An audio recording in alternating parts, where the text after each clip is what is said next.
10 classes to do all of Genesis. Do the math, 50 chapters, 10 classes. Yes, I hope you wore your running shoes. We're going to be going really, really fast. I am guessing that Genesis is familiar territory. Yes. Kind of react to me. Yes. In fact, it isn't Jude, right? Or 2 Corinthians, or the Song of Solomon, which we're getting more familiar with these days, but nonetheless. Yeah, this is one of the books we know pretty well. Why is that? Why do we tend to be familiar with Genesis? Well, now that can be explored in some ways. So let's talk about, where are you thinking when you say it's where people start? Well, the first words are in the beginning, and I mean, when we talk about the Bible or God or whatever to other people, we first tend to say, well, who is God, or how do you know that there is a God? And so we're immediately drawn to Genesis. These kinds of things. Yeah. These beginning texts. Gotcha. Good. Give me some other feedback. Why do we know this book well? Because we have children. Some of us grew up at Kleinwood as children, and guess what we learned about in Bible class? Oh no, it disturbs me that you're singing the song. It would be kind of fun to sing the song, right? And to go back and remember the days of creation, fundamental stuff in children's Bible classes. What else did we learn as children about Genesis? Flood? Wow, do you have some data on that, or is that your opinion? I think I have a little data, but go into any Bible bookstore and you will see more storybooks, more activity books. On the flood? On the flood. There's nothing covered more. Wow, so we teach the kids about when God wipes people out. That's the most remembered story. No. I'm interested about that. That is the problem. It's the 2 by 2. It's the misnomer of the 2 by 2. What else do we teach our kids about Genesis? Not Joseph, but give me the 4. No. The 4 people.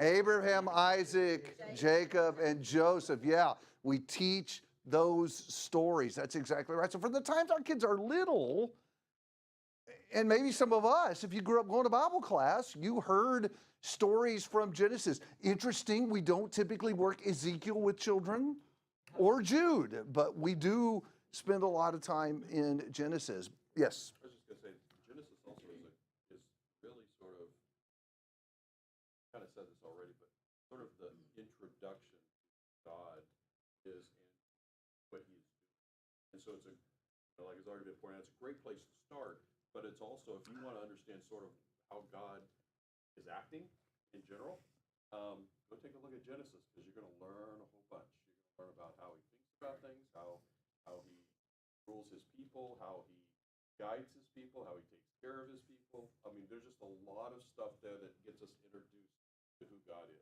Big kid stuff too then. Right. There's something there for bigger people. What brings adults to Genesis? Why do we go back and look at it typically? Creation, evolution. That's why the first 2 chapters are there, to solve the evolution controversy, right? Y'all really need to pick up on my sarcasm, or class will be very confusing going forward, right? What else do we grab out of there? Yes? Yes, I mean, have we're like 5 minutes into class talking about Genesis and no one mentioned the promise, right? That's obviously a huge part that threads through the whole story, and we even as adults go back there and regularly work that. Yes.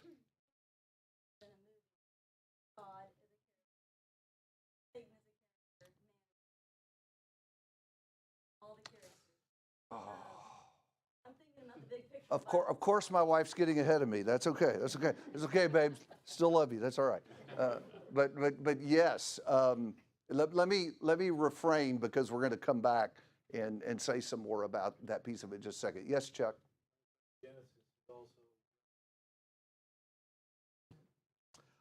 yes, we get that part of the story too. It's what begins the story. Yes, sir. I just kind of piggyback on what you said. Genesis answers the question of why. Paul is So you guys are wonderfully nudging me toward the next question I wanted to pose to you, and that is, if we don't know 2 Corinthians very well, but we do know Genesis well, then why don't we study 2 Corinthians in this class? Why go back to Genesis if from the time we're little children we've been going here? How would you answer that? Because it happened.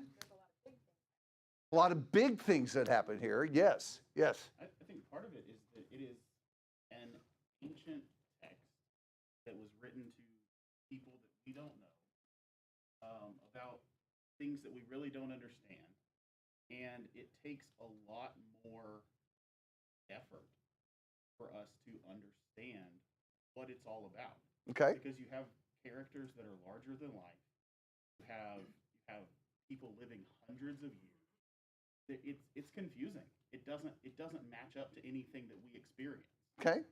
Whereas So there's some riddles to be figured out when we go there. But 2 Corinthians, it was 2,000 years ago, but I think we relate a A little more more. apprehendable than Genesis? Yeah. Okay, good. Yes, sir.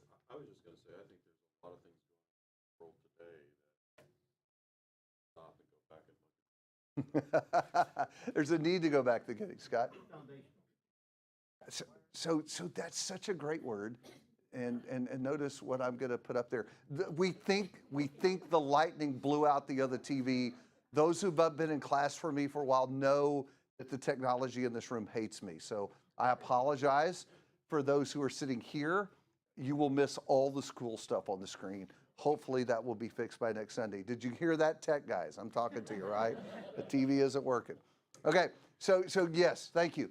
I think that one of the really critical reasons we need to keep coming back to Genesis is because it is foundational. And what I mean by that is all the other stuff we're working in the Bible, and by that I mean big picture stuff, terminates here. It's built on what we learn here. And so I want to kick that around for a little while as we get started preparing to jump into the book.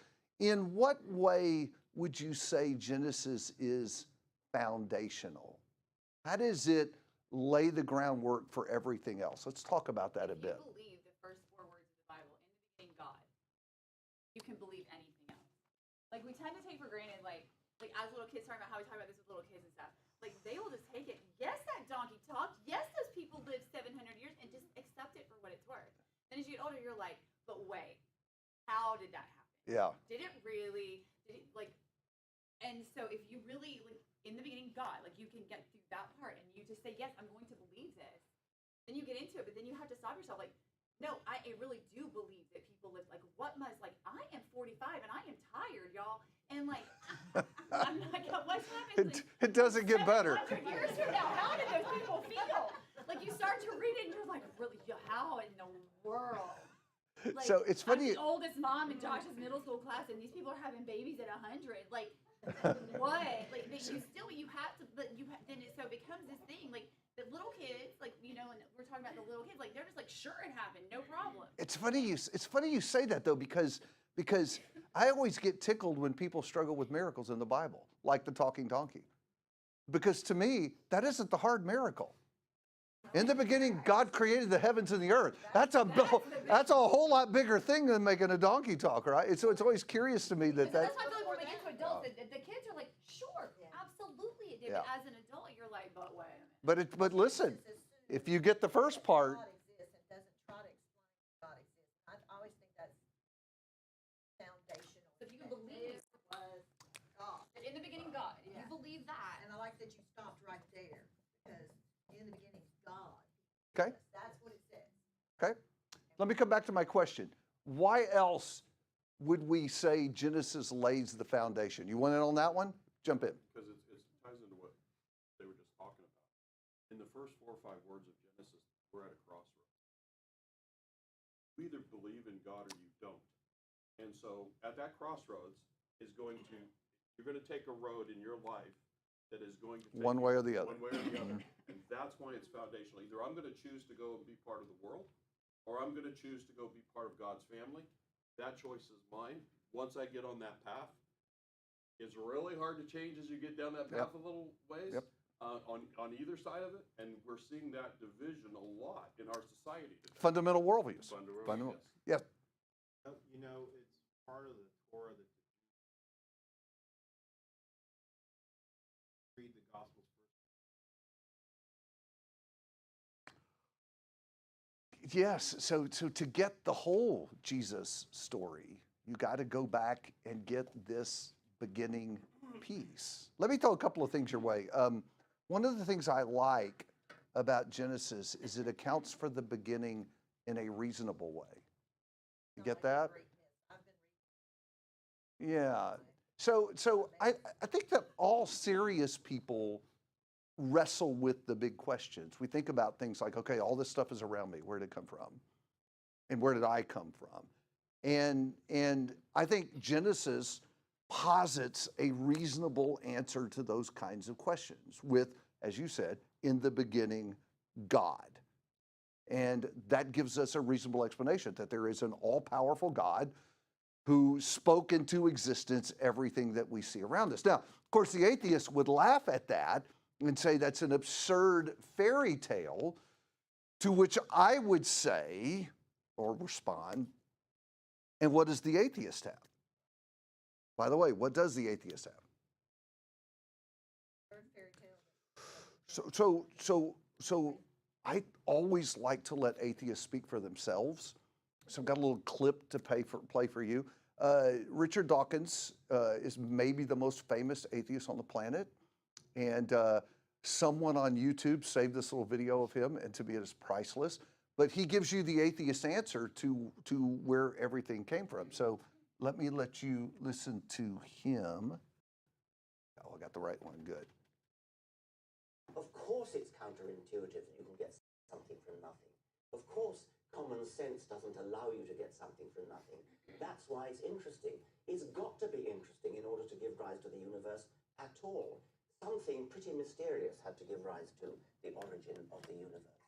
You can dispute exactly what's meant by nothing, but whatever it is, it's very, very simple. I mean, why is that funny? Well, I think it's a bit funny to be trying to define nothing.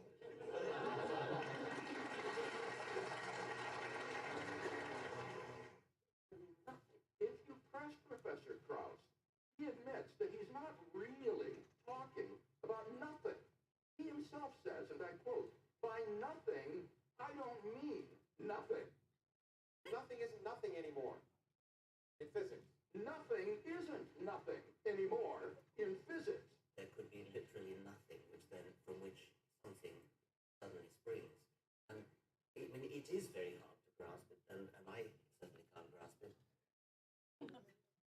So, yeah, suddenly the Genesis myth doesn't feel so awkward, does it? And that's probably among the greatest atheistic minds of our generation, and that's their answer. And so one of the things that I think Genesis does is it explains the beginning in a way that does make sense and that is reasonable. Yes, sir. That clip just makes my brain hurt. I mean, I say that because I work in a field where we create products. And I spend a lot of time solving problems around creating products. And God created the universe in 7 days. I don't get that, but I understand the complexity in a tiny little bit of that. But I've yet to see a product that got made out of nothing. So I just showed up at work one day. And that's boom, there it was. and that's his theory. I really wish that would happen. It Yeah. would make my life so much easier. But that's current atheistic theory that out of nothing came something, and then the best part of the whole video though is after the audience laughs at him, he is genuinely confused about why they're laughing. I want y'all to think about that. That is those opposing worldviews that are at work. So accounts for the beginning in a reasonable way. Let me give you a second thing that I think Genesis does that's really important.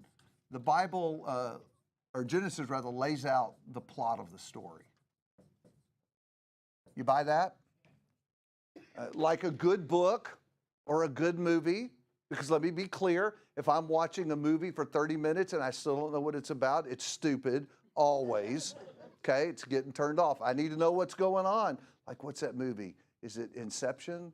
Dumbest movie ever. Don't argue, I'm not going down that road. But yeah, watch that thing for 2 hours, still don't know what that movie was about, okay? So the Bible, unlike that, tells us what the story is going to be. By the way, what is the story? Jesus. It's a battle between good and evil. Other thoughts? Yes? Free will and love. Free will and love. Sorry. That's what I wrote down. Not saying the rest of you are wrong. I wrote down the redemption story.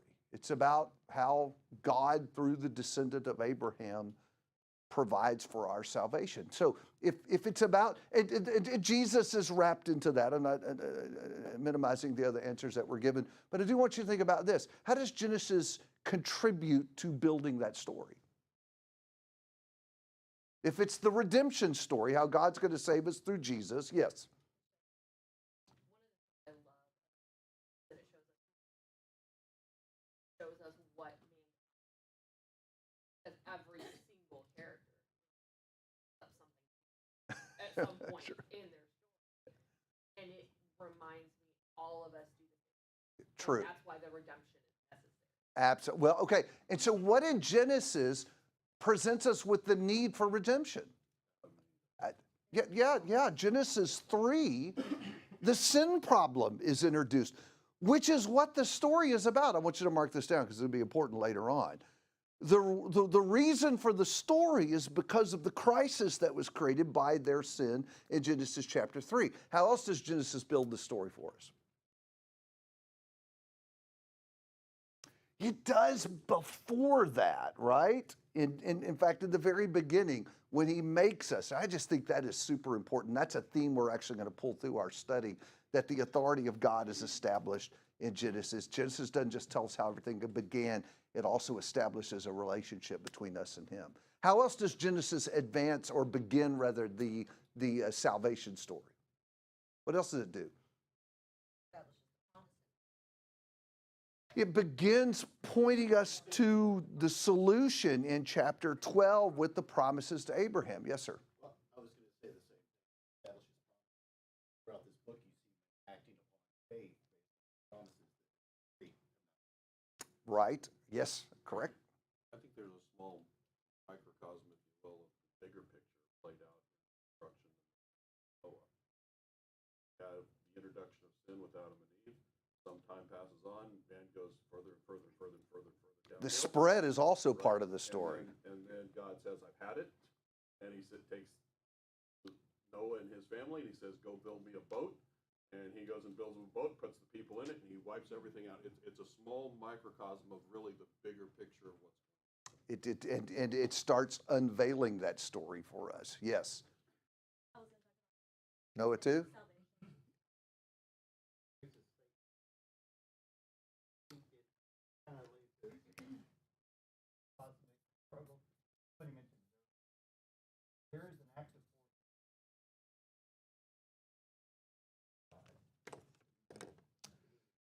So the next point I was going to make, we'll use that as a segue, is in addition to kind of laying out the plot, Genesis also tells us who the main players of the story are going to be, right? So it's kind of like a Hallmark movie. Okay, when you're watching a Hallmark movie, not that I do, but my dad does a lot, and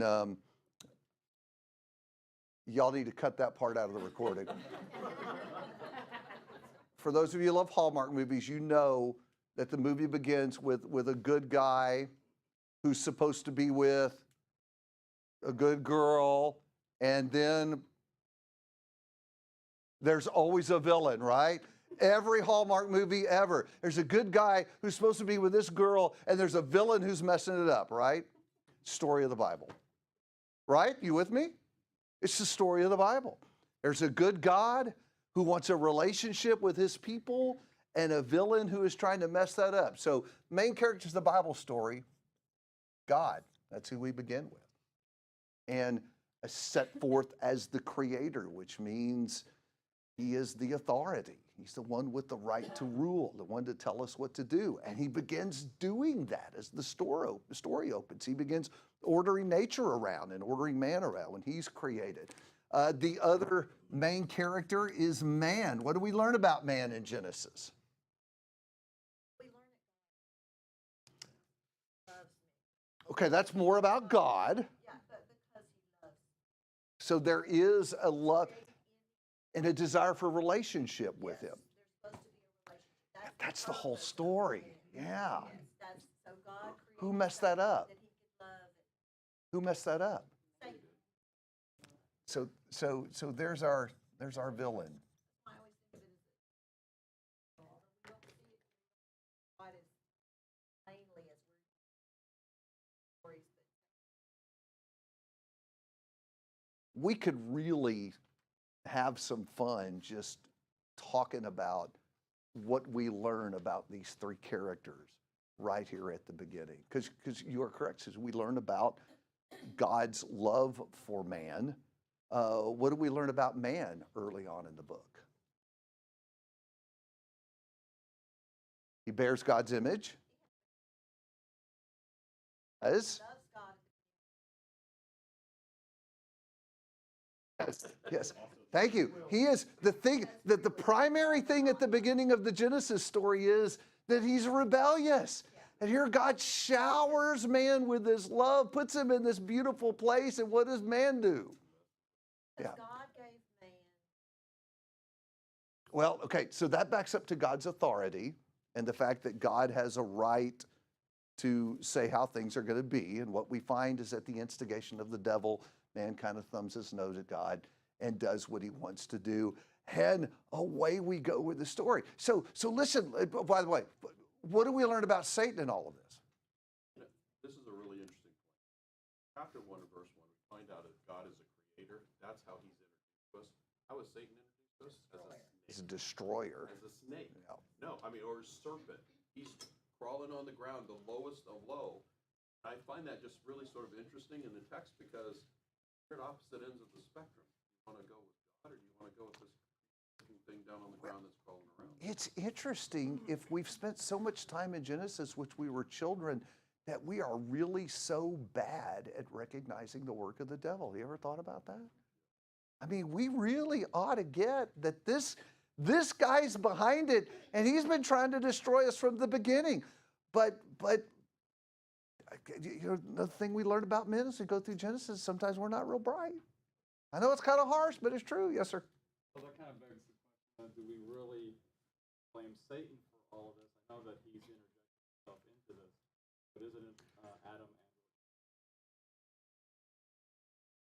Who said free will?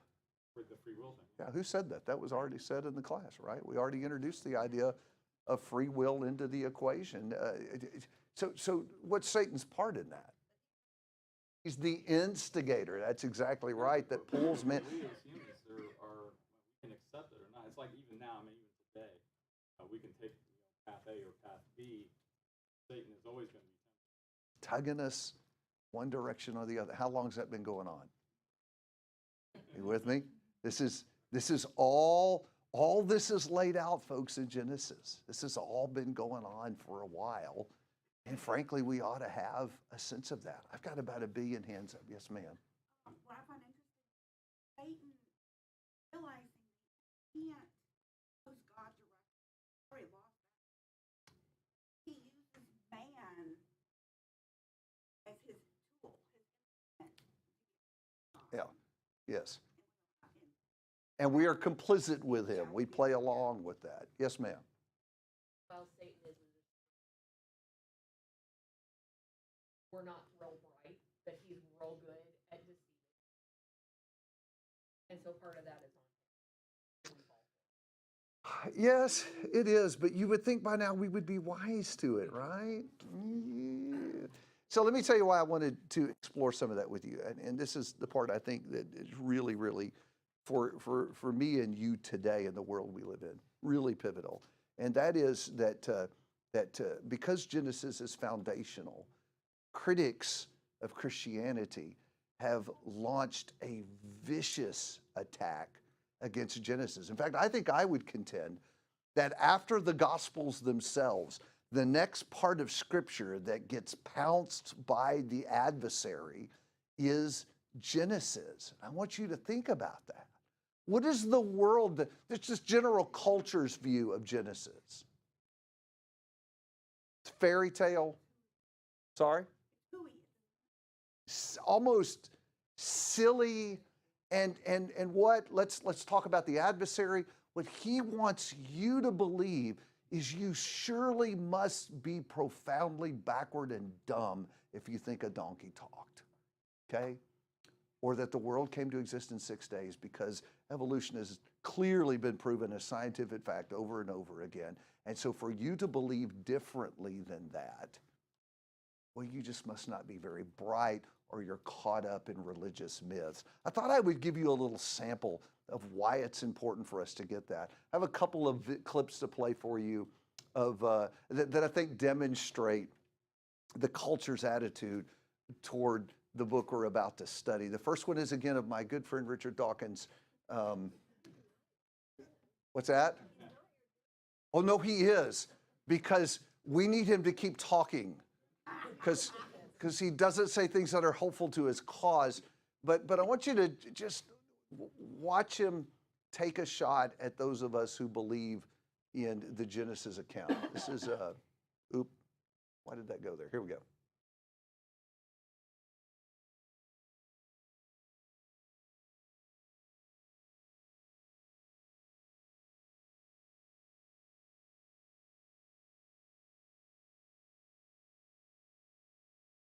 Comes a point. I have to say you are by with something. Real scientists. Active scientists appeared on a platform with an advocate of the stork theory of.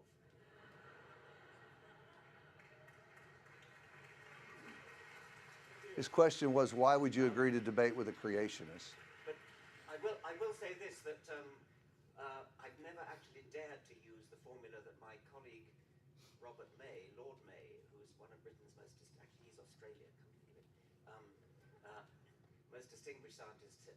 He was the government chief scientific advisor for a while, and then president of the Royal Society. What he says when he's asked to have a debate with a creationist is, that would look great on your CV, not so good on mine. You know what a CV is? A resume. Yeah, I think it's the British version of a resume. So what'd you hear?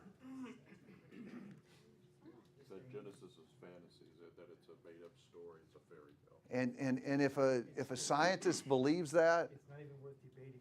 yeah, it's so silly. It's like arguing with someone that babies come from the store, right? Yeah. And by the way, I should have put this video in. There's another video, I show this to kids all the time, of him being asked a question by a creationist posing as a reporter. And she pulled one over on him, asking him a real simple question about evolution. I'll show it to you sometime in class. And there's actually 90 seconds of silence that follows, followed by a request to turn off the tape. And then they turn it back on, he gives an answer, it has nothing to do with the question. Here's the point about that. He knows that people who believe in Genesis aren't dumb. So why would he say something like that? Because he has no factual argument. Making an excuse for why he doesn't debate. Let's listen. I'm sorry? He's creating doubt. Yes. That's the whole key to Yes. conflict in Genesis. Just create a little drop of doubt. And the human,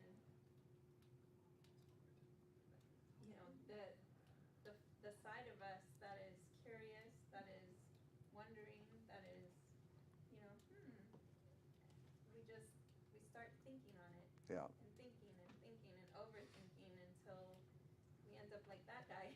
Well, so I think what these guys are trying to do is write a narrative about us, and a narrative that is so accepted that people just dismiss without even listening to what we might have to say. And so I want you to pay attention to what he's doing, okay? Now, I want you to listen to this next clip because it's entirely different, okay? Still attacking Genesis. Pay attention to this. This is actually a clip from a television show, I think back between 2010, 2015 sometime, called The Good Wife. It's a conversation between a mother and daughter. The mother's an atheist and the daughter is a believer. Watch this. So you really believe all this, Grace? The Tower of Babel, Noah's Ark, everything? I don't know if it's all historically accurate, but I think it can be true in another way. What other way? You know, like poetry, it can still be true even if it's not accurate. Look, if I wanted you to remember that God created everything, I'd probably tell you a story about it happening in 7 days. Like, that doesn't actually mean that it happened in 7 days.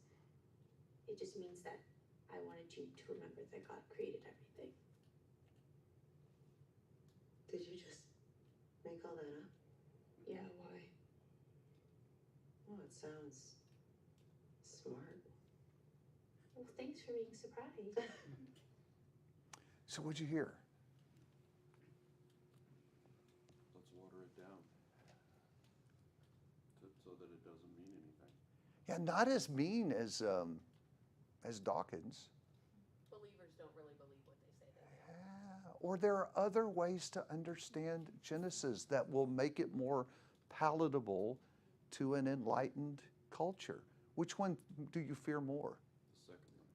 Yeah, me too. I think about our high school kids across the hall watching that and how that impacts their thinking about things like this. So I want you to get a sense of how Genesis is under assault. And here's the point I'd like to make about that. When you start messing with Genesis, if we are correct that it is foundational, when you start messing with it, you're not just messing with Genesis, you're messing with the foundation. Okay, you with me? And so now the whole rest of the Bible story begins to crumble. So think about that. You don't get Jesus, who is the seed of woman, Genesis 3, without the Adam and Eve story in Genesis 3 when they sinned in the garden. And you don't get the promise of the blessing, salvation through Jesus, without the promise to Abraham in Genesis 12. My point about all this is it's a package deal. You can't throw out Genesis without the rest of it crumbling. You see the point? And even later on, you can't say, oh, I'm not buying Genesis, but I want Jesus. It doesn't work. It all goes together. Matt, you had your hand up. Along the same lines, if Genesis is just a story, then the resurrection is just a story. Yes, easily dismissed. So what I would like to do with our time together, we have 50 chapters in 10 classes, right? I'm going to keep reminding you of that. And lots and lots we could do. Jeff was telling me last week, he said, you know, when I teach Genesis, I just teach the first 11 chapters. I thought, I wish someone had recommended that to me about 2 months ago. We planned this. But lots and lots of different things that we could pursue. The main thing that I'd like to emphasize as we go through class is this. The vital connection between Genesis and the rest of the story, okay? So as we work through it, that's the thing that we will try to emphasize, how it's all connected together and how it is absolutely necessary for Genesis to be true in order for the rest of the Bible to be true. So we're going to weave this together as a single tapestry, and hopefully you'll see how vital Genesis is in all of that. So those who are in my Sermon on the Mount class know that I am a lover of structure. I like for the things we're working with, the portions of Scripture we're working with to all fit together nicely. We did a lot of work with that on the Sermon on the Mount. We're going to do some of that with Genesis. I've been trying to give some thought to, okay, how does all this material in the 50 chapters fit together? And so I want to do a few structural things with you just so mentally you can organize this material in your mind. Some of that, yes, you're grabbing your handout. I can't remember what all I put in there. I put the structure we're going to use in there. I'm going to talk to you about a couple of other things. Now, Jeff told me that he has shared with some of you his 2 cycles of history that particularly involve Genesis. And so he said this wouldn't be unfamiliar to a lot of you. I want to mention it to you because I think it's an interesting way to interpret the material in Genesis. So Jeff's theory is there are two great cycles to history, most of which happens in the book of Genesis. So you begin in chapter 1 with creation, and then in chapter 2, man in paradise in the garden, right, with God. And then what messes that up? Chapter 3, you have sin that comes on the scene and messes up that relationship. And then beginning in 4, what does the sin do?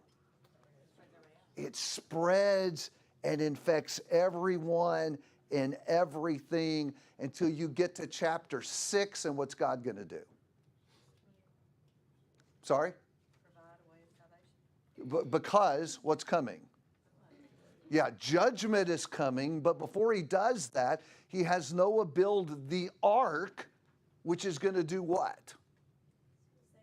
Save his family from the flood. And when that's done, in chapter 7 and 8, you have the flood come. And the flood does two things. The flood brings judgment and destroys, and then Abraham and his family, Noah and his family are delivered. Okay? And that's cycle number 1.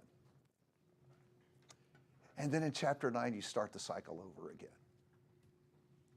So, as a result of the flood, what happens to the earth?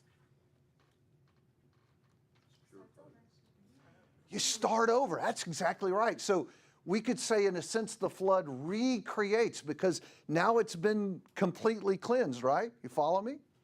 All right?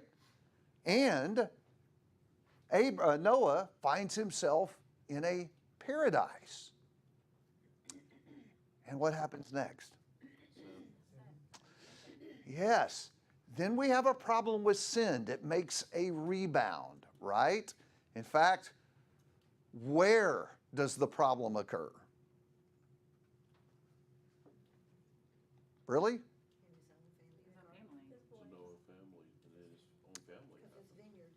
It happens in Noah's garden. It's where the sin begins. And then you're correct. It spreads, culminating with the Tower of Babel rebellion in verse 11. And so God, or chapter 11 rather, God's got to do something about this. And so what does he do in chapter 12? Sorry? In chapter 12, we have God building the ark of safety, which is the promise to Abraham that through his family, God would provide salvation and rescue. And then finally, what's the last piece of it?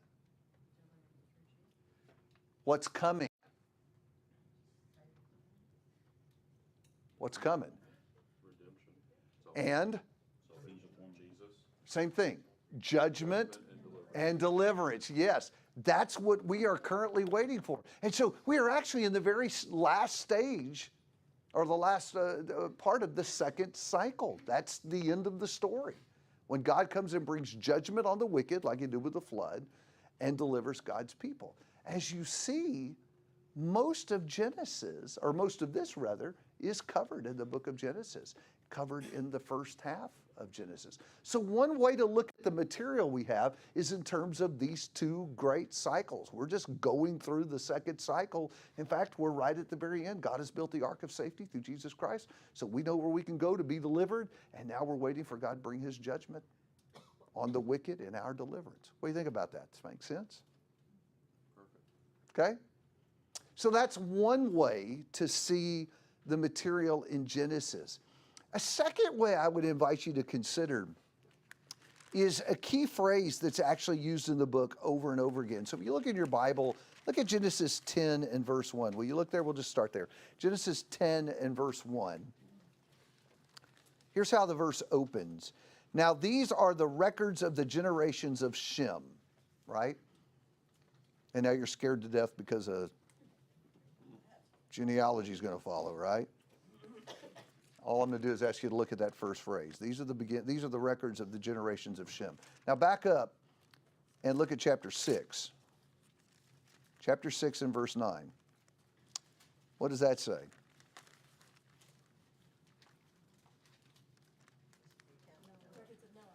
These are the records of the generations of Noah. Okay, so back up and look at chapter 5 and verse 1. this is the book of the generations of Adam. That phrase in some form occurs 10 times in the book of Genesis. And so maybe the Holy Spirit's saying, quit worrying about the structure, David. I already provided the structure I wanted you to follow. Maybe I should have led with that. Don't say I put Jeff before the Holy Spirit. That wasn't my intent. But it could be that's the way to divide up the material, and I invite you to consider that as we go through it together. If you look on the handout that I gave you,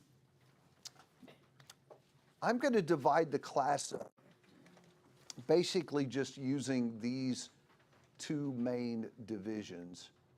I'm hitting the button. There it goes. I think that Genesis basically has two pieces. The first piece we'll call primeval history. That's chapters 1 through 11. That is a huge piece of history, 3,000 or more years. And then the second half is patriarchal history. Notice something about the time. What do you see? Much shorter period of time. Yes. So in chapters 1 through 11, we are flying through history, right? Just covering huge chunks of time until you get to chapter 12. And I mean, it's like somebody slamming on the brakes when the light turns yellow. And we slow way down. And then we basically do 4 stories: Abraham, Isaac, Jacob, Joseph. Okay?